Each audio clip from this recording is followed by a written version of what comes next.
Hallo julle.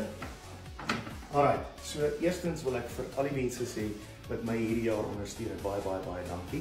Ons het natuurlik nog 'n paar shows oor vir die res van die jaar. Ek is byvoorbeeld die 6de Desember.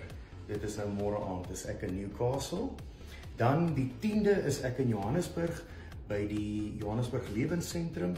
Die 13de is ek in Brackenfell by Heroes Restaurant. Die 14de is ek by Café La Vita in Wellington.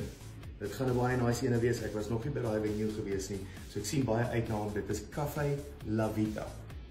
Die mense van Wellington en van Parel en Wellington loop so in mekaar en julle kan maar almal kom. Dit gaan 'n baie lekker show wees. Dan wil ek net gou hierso kyk. Right, die 15de is ek in Gordons Bay by Locals Pub. So, ek gaan 'n bietjie van 'n Kaap toer doen en dan natuurlik môre aand is ek in Newcastle.